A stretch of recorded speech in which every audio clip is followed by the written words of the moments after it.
The SOS call. The galaxy had been at peace for centuries, but that peace was about to shatter.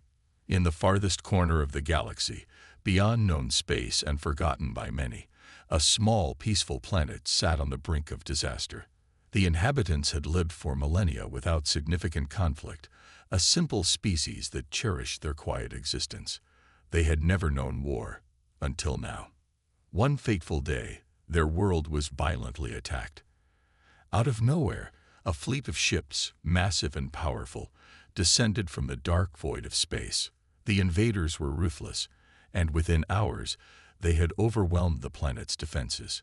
Buildings were destroyed, cities burned, and the once thriving civilization was crumbling under the weight of an enemy too powerful to defeat. In the midst of the chaos, one lone distress signal was sent into the deep reaches of space. The SOS echoed through the void, a desperate cry for help. It was short, simple, and filled with panic. But one thing was certain. It was a call for help like no other. "We need help," the message said, before it's too late. The signal was faint, barely reaching the ears of anyone who might be able to assist. Yet its message carried a sense of urgency, a plea that no one could ignore. Across the galaxy, those who received it were confused. Who could possibly need help so urgently from such a remote location? Was it a trick, a trap? Or was it real? As the message traveled through the stars, it passed through many systems, but none of them took it seriously. The galaxy was vast, and most were too far away to respond quickly. The world that sent the call was known to be on the edge of space, a place few dared venture. But the signal was too powerful to ignore for long. The message reached the ears of a few scattered individuals, ones who knew exactly what kind of help the planet might need. Among them, there were legends of warriors unlike any others in the galaxy. These were the Deathworlders. Their reputation was known far and wide, and their mere mention struck fear into the hearts of even the most hardened soldiers. No one knew exactly where the Deathworlders came from. Their home planet was a place that few outsiders had ever visited and even fewer had returned from. The Deathworlders were creatures of legend, warriors forged in the crucible of their hostile, deadly environment. They had survived things that would have destroyed entire species. They had conquered challenges that no other beings could even imagine. Their strength was unmatched, their tactical genius unparalleled, and their desire for survival greater than anything the galaxy had ever known. But there was more to them than just their strength. The Deathworlders had an unspoken code, a code that made them both feared and respected. They were not just mercenaries for hire, nor were they mindless killers. They fought for the survival of those who couldn't protect themselves. They fought for those who were lost and alone. And that's exactly what this planet had become, lost and alone. As the distress signal continued to travel, it slowly reached the ears of the right people. The call was a desperate one, and these people knew that if anyone could help, it was the Deathworlders. However, even the most seasoned warriors were hesitant. This wasn't just a rescue mission. It was a declaration of war. Whoever had attacked the planet wasn't a simple enemy. This was a force capable of wiping out entire species. The Deathworlders would have to face something far more dangerous than any adversary they had ever encountered. But as the leaders of the Deathworlder clans gathered, they knew they could not ignore the call. The signal had been sent, and their reputation was on the line. If they didn't respond, who would? The galaxy was teetering on the edge of something terrible, and only the Deathworlders had the might to do anything about it.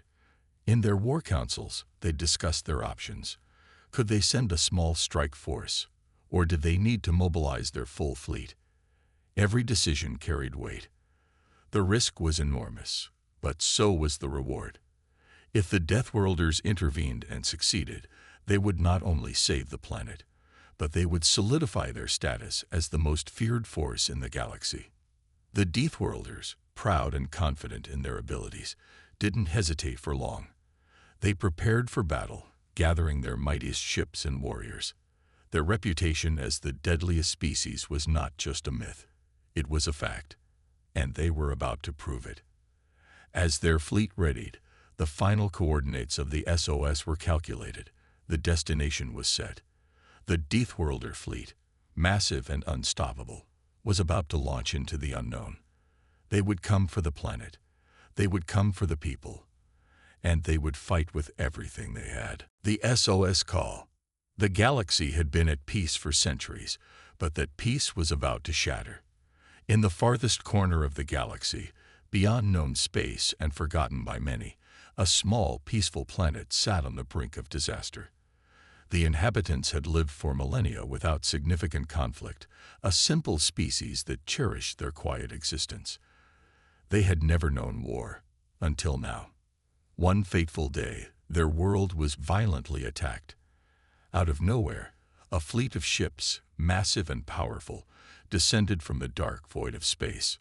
The invaders were ruthless, and within hours, they had overwhelmed the planet's defenses. Buildings were destroyed, cities burned, and the once thriving civilization was crumbling under the weight of an enemy too powerful to defeat. In the midst of the chaos, one lone distress signal was sent into the deep reaches of space. The SOS echoed through the void, a desperate cry for help. It was short, simple, and filled with panic, but one thing was certain. It was a call for help like no other. "We need help," the message said, before it's too late. The signal was faint, barely reaching the ears of anyone who might be able to assist. Yet its message carried a sense of urgency, a plea that no one could ignore. Across the galaxy, those who received it were confused. Who could possibly need help so urgently from such a remote location? Was it a trick, a trap, or was it real? As the message traveled through the stars, it passed through many systems, but none of them took it seriously. The galaxy was vast, and most were too far away to respond quickly. The world that sent the call was known to be on the edge of space, a place few dared venture. But the signal was too powerful to ignore for long. The message reached the ears of a few scattered individuals, ones who knew exactly what kind of help the planet might need. Among them, there were legends of warriors unlike any others in the galaxy. These were the Deathworlders. Their reputation was known far and wide, and their mere mention struck fear into the hearts of even the most hardened soldiers. No one knew exactly where the Deathworlders came from. Their home planet was a place that few outsiders had ever visited, and even fewer had returned from. The Deathworlders were creatures of legend, warriors forged in the crucible of their hostile, deadly environment. They had survived things that would have destroyed entire species. They had conquered challenges that no other beings could even imagine. Their strength was unmatched, their tactical genius unparalleled, and their desire for survival greater than anything the galaxy had ever known. But there was more to them than just their strength. The Deathworlders had an unspoken code, a code that made them both feared and respected. They were not just mercenaries for hire, nor were they mindless killers. They fought for the survival of those who couldn't protect themselves. They fought for those who were lost and alone. And that's exactly what this planet had become, lost and alone.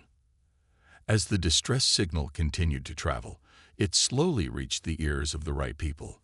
The call was a desperate one, and these people knew that if anyone could help, it was the Deathworlders. However, even the most seasoned warriors were hesitant. This wasn't just a rescue mission, it was a declaration of war. Whoever had attacked the planet wasn't a simple enemy. This was a force capable of wiping out entire species. The Deathworlders would have to face something far more dangerous than any adversary they had ever encountered. But as the leaders of the Deathworlder clans gathered, they knew they could not ignore the call. The signal had been sent, and their reputation was on the line. If they didn't respond, who would? The galaxy was teetering on the edge of something terrible, and only the Deathworlders had the might to do anything about it. In their war councils, they discussed their options. Could they send a small strike force, or did they need to mobilize their full fleet? Every decision carried weight. The risk was enormous, but so was the reward. If the Deathworlders intervened and succeeded, they would not only save the planet, but they would solidify their status as the most feared force in the galaxy. The Deathworlders, proud and confident in their abilities, didn't hesitate for long. They prepared for battle, gathering their mightiest ships and warriors. Their reputation as the deadliest species was not just a myth. It was a fact, and they were about to prove it. As their fleet readied, the final coordinates of the SOS were calculated. The destination was set. The Deathworlder fleet, massive and unstoppable, was about to launch into the unknown. They would come for the planet. They would come for the people. And they would fight with everything they had. The Deathworlder response. The galaxy held its breath as the Deathworlders prepared to move out. The mere mention of their name caused shivers down the spines of even the most battle-hardened soldiers across the universe. No one had seen their full strength in action for years, but rumors of their might were legendary. Now, the galaxy was about to witness it firsthand. For the Deathworlders, this wasn't just another mission. It wasn't about conquering or taking control. This was about something far deeper: honor. The call for help wasn't just a plea from a distant planet. It was an invitation for the Deathworlders to show the galaxy who they were. And they wouldn't let anyone forget it.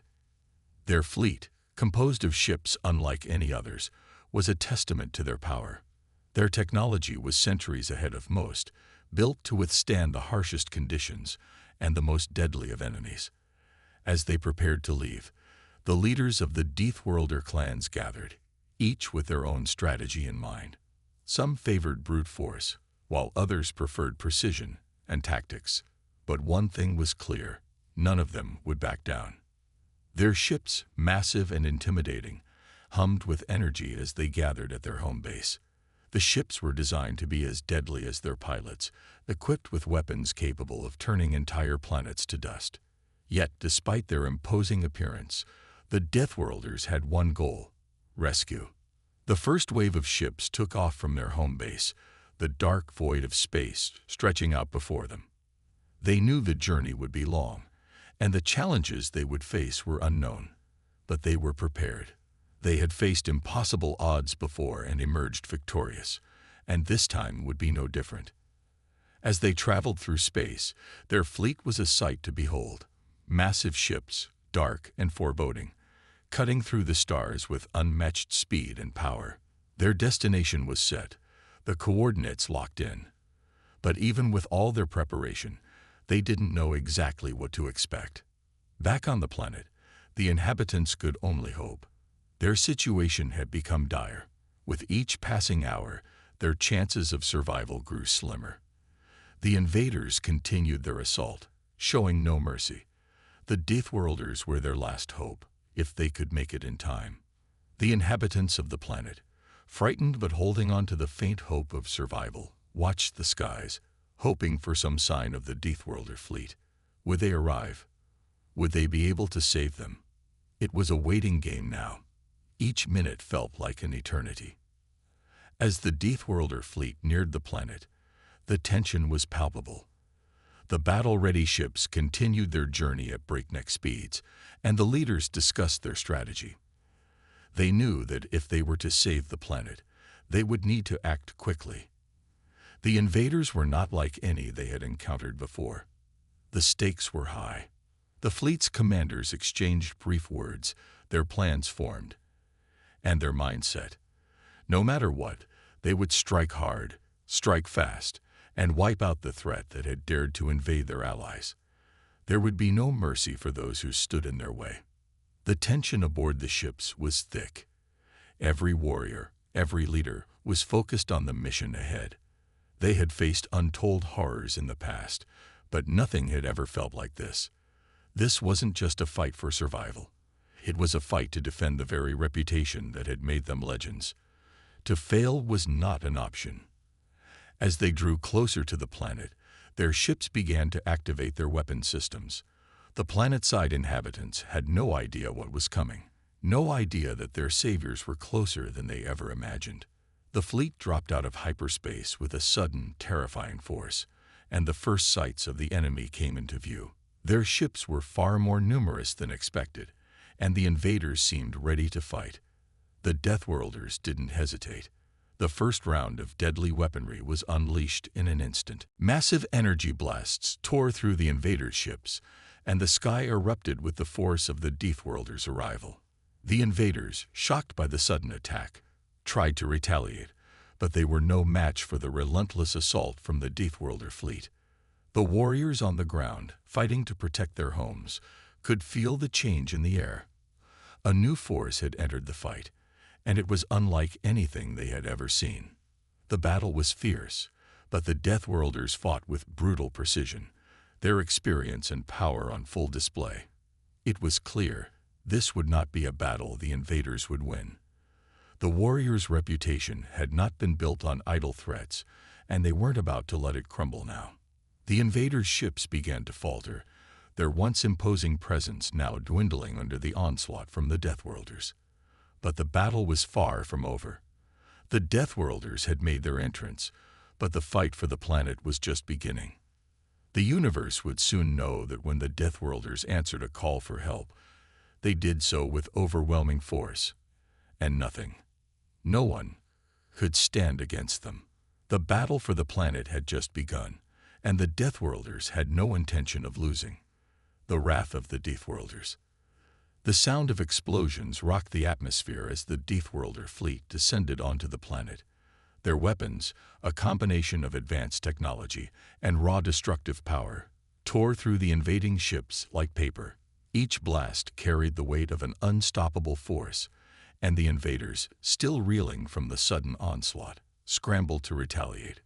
The Deathworlder fleet didn't wait for an invitation. They didn't waste time negotiating or trying to make peace. This was a war, and it would be fought on their terms. The first wave of strikes from their massive warships had already decimated the invaders' front lines. Their once imposing fleet was crumbling under the sheer force of the Deathworlders' firepower. On the surface of the planet, the defenders looked up in awe. They had heard the stories, the terrifying legends of the Deathworlders, but seeing them in action was something entirely different. The skies above were alive with fire and light as the battle raged on. The invaders, now realizing they had made a grave mistake, attempted to regroup, but the Deathworlders were relentless. Their reputation was not one built on fear alone. It was their unparalleled skill and brutality that made them the most feared warriors in the galaxy. Inside the flagship, Captain Vorak stood at the helm. He was a towering figure, his eyes cold as he surveyed the battlefield from the command center. Vorak wasn't just a leader. He was a living legend, a warrior who had fought in more battles than most people had lived years. His expression remained calm, but the fire of battle burned in his veins. He knew that this mission would be one for the history books, and his Deathworlder fleet was ready to make sure it would be remembered. All units, advance and eliminate the enemy forces. No survivors. Captain Vorak commanded in a deep, resonant voice. His words were sharp, precise, and without mercy. The Deathworlders never did things halfway. If they came to win, completely and utterly. As Vorak's orders spread through the fleet, the Deathworlders began their assault in earnest. Their ships moved like a swarm of predators, surrounding the remaining enemy vessels with deadly precision. It was as if they knew exactly where to strike, where to deal the most damage. With every hit, the invaders' forces began to dwindle. Back on the ground, the inhabitants watched in awe as the tide of battle shifted. The invaders, who had once seemed invincible, were now on the back foot. Their ships, once so imposing, were crumbling under the onslaught of the Deathworlder fleet. The planet's defenders rallied, reinvigorated by the sight of the Deathworlder's might. They knew that they stood a chance now, thanks to their unexpected saviors. But the battle wasn't over. Despite the Deathworlder's overwhelming firepower, the invaders were not a force to be underestimated. They had come prepared, with weapons and tactics that could challenge even the most advanced of enemies. They began to regroup, attempting to form a counterattack. But they were too disorganized, too stunned by the speed and ferocity of the Deathworlder assault. The Deathworlders had fought battles across the galaxy, and they were experts in one thing: war. They were masters of strategy, able to adapt to any situation with lightning-fast reflexes. As the invaders tried to regroup, the Deathworlders pressed their advantage. The sky above them became a chaotic battlefield, with ships crashing and spinning in a dance of death. Captain Vorik surveyed the battlefield from the command center, his expression stoic. His fleet was making progress, but he knew better than to underestimate the enemy.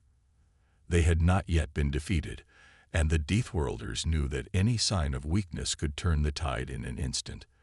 This was far from a victory yet. It was only the beginning. "Prepare for Phase 2, Vorik ordered, his eyes narrowing. "We'll hit them where it hurts the most. They won't see us coming." The next phase of the assault was already underway. Deathworlder warships, having completed their initial strikes, broke off into smaller groups and began to target strategic locations on the ground. These weren't just random attacks. The Deathworlders knew exactly where to strike to cripple the enemy's ability to fight back. It was a calculated, methodical approach to total domination. The planet's defenders, inspired by the Deathworlders' relentless assault, charged forward, pushing the invaders back. Their spirits were lifted, and for the first time in weeks, they believed victory was within reach. But they knew it was the Deathworlders' strength, their reputation for ruthlessness, that had turned the tide. Without them, they would have stood no chance. As the battle raged on, the invaders' forces began to scatter. Their once unified fleet was now a broken shadow of its former self. The Deathworlders, with their superior firepower, unmatched tactics, and brutal efficiency, had made their point. The invaders were finished. It was only a matter of time before the planet was completely liberated.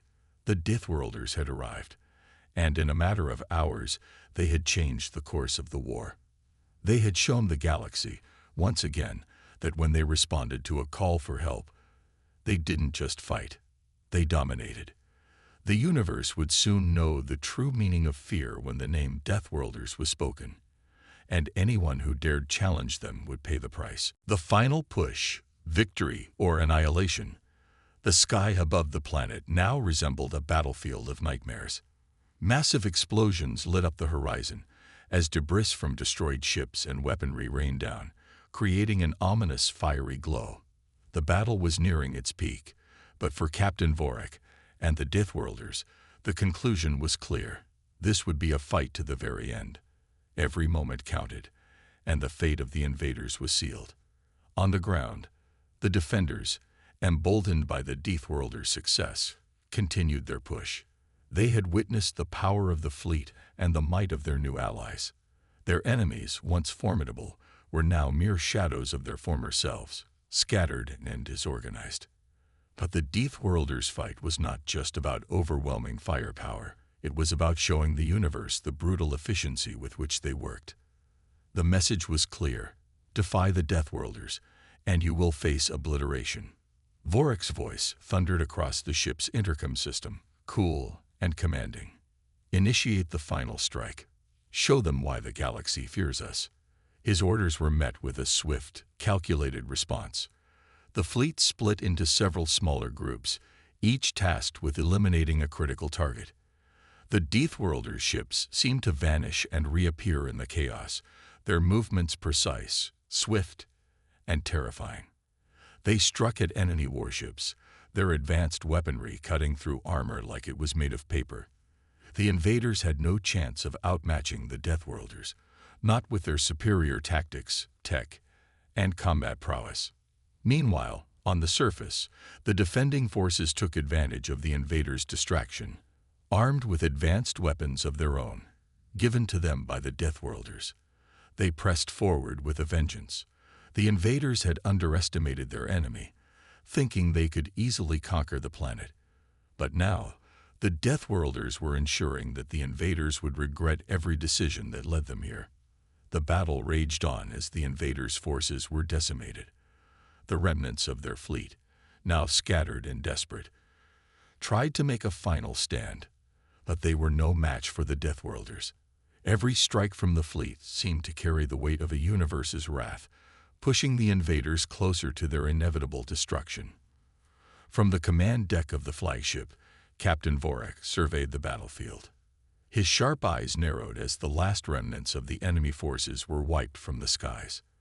The Deathworlder fleet had achieved complete domination. But even with the victory in sight, Vorik knew the invaders would never learn. They would simply regroup and try again, until they met the Deathworlders once more. This will not be their last attempt, Vorik muttered to himself, but his voice carried no doubt.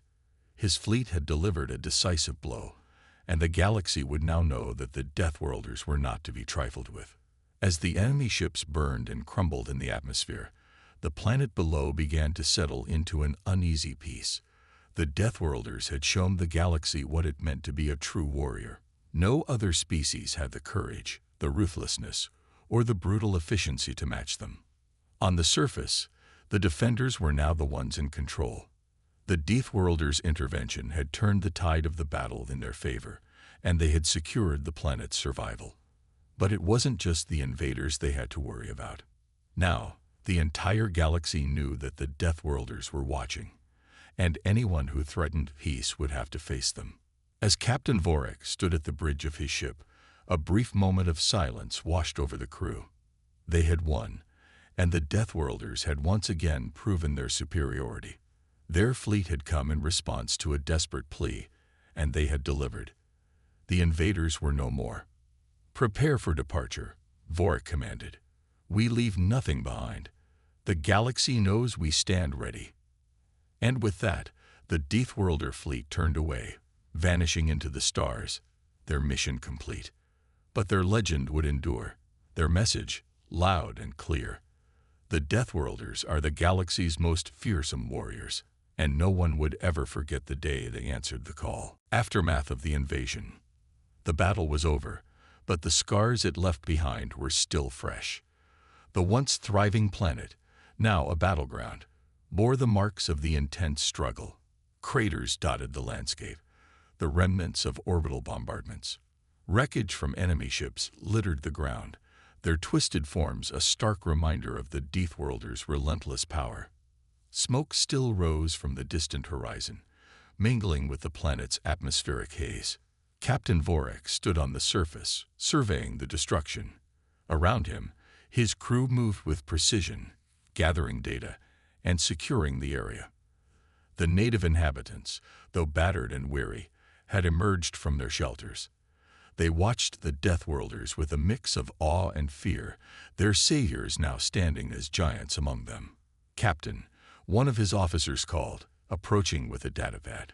"The enemy fleet is completely annihilated. No survivors. The planet is secure." Vorik nodded, his expression unreadable. "Good.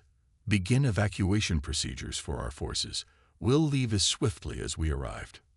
But the evacuation was not immediate. The Deathworlders, despite their reputation for ruthlessness, began assisting the native population in rebuilding their shattered cities. They distributed emergency supplies, stabilized critical infrastructure, and even shared advanced medical technology to treat the wounded. It was an unexpected gesture of kindness from a species known for its terrifying strength. The natives, though hesitant at first, slowly began to approach the Deathworlders. Children peeked out from behind rubble, their eyes wide with curiosity. Adults, though wary, offered words of gratitude in their native tongue. They had been saved from certain doom, and they owed their survival to these enigmatic warriors. One young native, a girl no older than 10, approached Captain Vorik with a flower in her hand. She held it out to him, her small frame trembling with both fear and admiration. Vorik knelt, his massive frame towering over her, and accepted the flower with a rare, soft smile. It was a moment that encapsulated the complexity of the Deathworlders, fierce protectors, yet capable of unexpected gentleness. As the days passed, the story of the Deathworlders' intervention spread across the galaxy. News networks broadcast images of the battle, the aftermath, and the heroism of the Deathworlders. Their actions sparked debates in council chambers, on trade routes, and in quiet homes across star systems. Who were these beings that could wield such destruction, yet also show compassion? What drove them to act? Not all reactions were positive. In the shadowy corners of the galaxy, the remnants of the defeated invaders fumed. They plotted their revenge, swearing that they would rise again to challenge the Deathworlders. They underestimated their new adversaries once, and they would not make the same mistake twice. On the other hand, some species began reaching out to the Deathworlders, seeking alliances and treaties. They saw the potential for a powerful protector, a species that could stand against any threat the galaxy might throw their way. But trust in the Deathworlders was hard-won, and Vorak was careful about who he allowed into their circle. As the Deathworlders prepared to leave the planet, Captain Vorak addressed the natives one last time. His voice, amplified by a translator, echoed across the devastated land. "We came because you called," he said. "You were in need." And we answered. "But understand this, our strength is not a gift. It is a responsibility. The galaxy is vast and filled with dangers. You must learn to stand strong, as we have. For your survival depends on it." The natives listened in silence, their faces a mixture of gratitude and determination. They had witnessed the power of the Deathworlders and understood the weight of Vorak's words. They would rebuild, stronger than before, with the knowledge that they were not alone in the galaxy. As the Deathworlder fleet ascended into the stars, the planet below began its slow recovery. The Deathworlders had left their mark, not just in the form of craters and wreckage, but in the hearts and minds of those they saved. Their reputation as the galaxy's most feared warriors was solidified, but so too was their role as protectors. And somewhere, in the darkness of space, Vorak and his crew prepared for the next call. Because in a galaxy filled with chaos, the Deathworlders knew one thing for certain. Their fight was far from over. A hidden threat revealed. The Deathworlder fleet sailed through the void, the last vestiges of the devastated planet fading into the blackness of space. Captain Vorak sat in his quarters, poring over reports from the ground teams. The aftermath of the invasion had gone smoother than anticipated, but something gnawed at the edges of his thoughts. Why had the enemy been so aggressive, so brazen, in attacking a relatively unimportant planet? Their tactics were reckless, their forces stretched too thin to sustain such an assault. It didn't add up. A sharp knock on the door broke his concentration. "Enter," he said, setting the datapad aside. Lieutenant Maris stepped in, her expression tense. "Captain, we've detected an encrypted signal originating from the system we just left." Vorak's eyes narrowed. "Show me." Maris handed him a small holographic device. A distorted message played, its contents garbled but unmistakably deliberate. Vorak leaned in, adjusting the device to enhance the signal. Slowly, the words became clearer. "This is not over. The Deathworlders may have won this battle, but they have no idea what's coming." A chill settled over the room. Vorak's jaw tightened as the implications sank in. The enemy wasn't retreating out of defeat. They were regrouping. This wasn't the end of the conflict. It was just the beginning. "Where is the signal originating from?" he asked, his voice sharp. Maris hesitated. "It's coming from within the asteroid belt on the edge of the system. We believe it's a hidden base. Prepare a scouting team," Vorak ordered. "We'll investigate immediately. If they're planning something, I want to know what it is before it becomes a threat." The Deathworlders' reconnaissance ship, Erebus, slipped through the asteroid field like a shadow. Its sleek design and cloaking capabilities made it nearly undetectable. On board, a small team of elite Deathworlders prepared for the mission ahead. Commander Kale, a seasoned operative, led the team. He briefed his crew with a calm authority that masked the growing tension. "We don't know what we'll find in there," he said, pointing to a holographic map of the asteroid field. "But if the enemy is hiding here, we'll root them out." The ship's sensors soon locked onto an anomaly, a massive structure embedded within a hollowed-out asteroid. The base was camouflaged to blend seamlessly with the surrounding debris. Kel's lips pressed into a thin line. "They're clever," he muttered, "but not clever enough." The Erebus docked at the base's exterior, finding a weak point in the structure's defenses. Kale and his team disembarked, their movements swift and silent. The interior of the base was dimly lit, the air heavy with the hum of machinery. As they advanced, they encountered minimal resistance. Too minimal. Kel's instincts screamed that something was wrong. "Stay sharp," he warned his team. "This feels like a trap." They reached the central control room, where a massive terminal dominated the space. Data streams flickered across its screens, revealing schematics for advanced weaponry and detailed plans for future invasions. But it was the holographic display in the center of the room that stopped them cold. It depicted a fleet larger than anything the Deathworlders had ever encountered. Ships of unfamiliar design bristled with weapons, their hulls marked with symbols of a previously unknown alliance. Kel's stomach sank. This wasn't just a regrouping of the enemy they had fought. It was an entirely new force, one that dwarfed the Deathworlders' expectations. "Get this data back to the Erebus," Kale ordered. "We need to warn Captain Vorik." As they began extracting the information, the room's alarms blared. The doors slammed shut, trapping them inside. From hidden compartments, automated turrets emerged, their barrels glowing ominously. "Ambush," Kale shouted, diving for cover. The team sprang into action, their weapons blazing as they fought to disable the turrets. Sparks flew, and the room shook with the intensity of the firefight.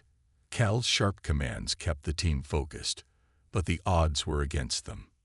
"Sir, the data is almost uploaded," one of his operatives called out. "Good," Kale replied.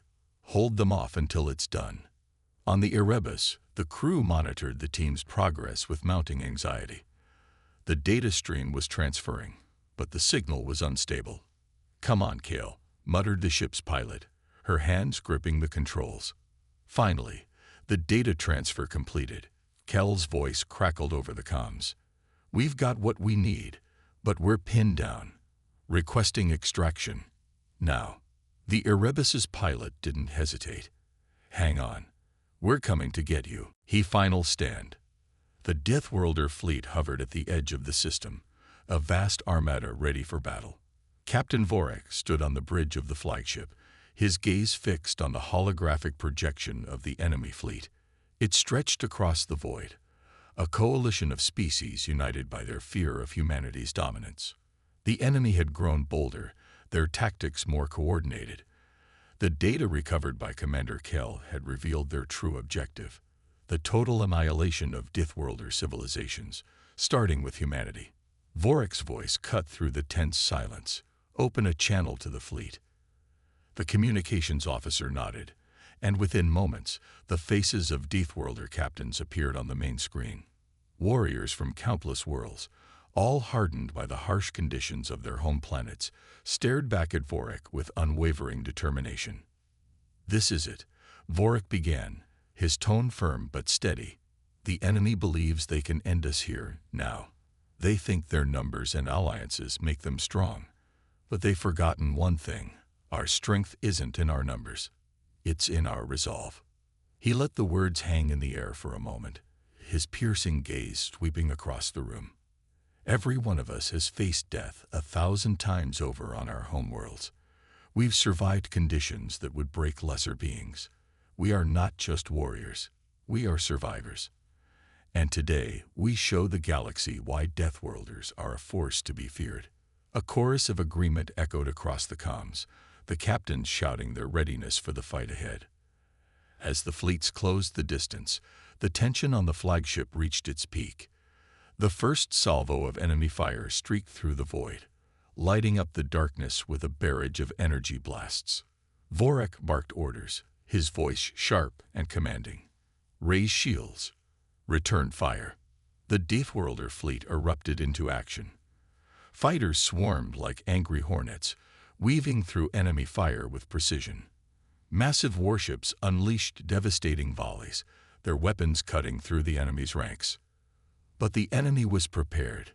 Their tactics were calculated, their formations tight. It became clear that this was no ordinary battle.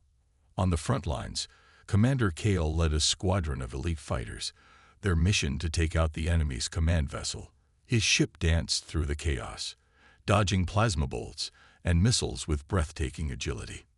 "Stay in formation," he called out to his team. "We take down their leader, and the rest will falter." The enemy command ship loomed ahead, a monstrous vessel bristling with weapons. Kale's squadron closed in, their weapons targeting its vulnerable points. But as they launched their attack, the command ship unleashed a hidden weapon, a massive pulse that disrupted their systems. Kale's ship shuddered, its controls momentarily unresponsive. "Brace yourselves," he shouted, gripping the console. The squadron scattered, some ships spiraling out of control. But Kale's team quickly regrouped, their training and instincts kicking in. "New plan," Kale said, his voice calm despite the chaos. "We take it out from the inside. Prepare for boarding." As the battle raged on, Kale and his team breached the enemy command ship. Inside, they faced fierce resistance, the corridors filled with heavily armed soldiers. "Push forward," Kale ordered, his rifle blazing. The team fought their way to the command center, their movements precise and ruthless. They planted explosives on key systems, disrupting the ship's operations. In the command center, Kale confronted the enemy leader, a towering figure clad in intricate armor. The alien sneered, its voice dripping with disdain. "You think your kind can stop us," it growled. "We are united. You are alone." Kale leveled his weapon, his expression steely. "We don't need unity to beat you. We just need to be human." With a single shot, he took down the leader. The explosives detonated moments later, tearing through the ship. Kale and his team barely escaped, their shuttle racing away as the command ship erupted in a massive explosion. On the flagship, Vorik watched as the enemy fleet began to crumble. Without their leader, their formations faltered, their unity unraveling. "Press the advantage," Vorik commanded. The Deathworlder fleet surged forward, overwhelming the enemy. Ship after ship fell, their remnants scattered across the void. As the battle drew to a close, the Deathworlders stood victorious. The enemy fleet was in shambles, their threat neutralized. Vorik addressed the fleet once more, his voice filled with pride. "Today, we proved that Deathworlders are more than just survivors. We are defenders of life, protectors of the galaxy. Let this victory be a warning to any who dare challenge us again." Cheers erupted across the comms, the warriors celebrating their hard-earned triumph. But Vorik knew this was only the beginning. The galaxy had seen their strength, and while some would respect it, others would fear it.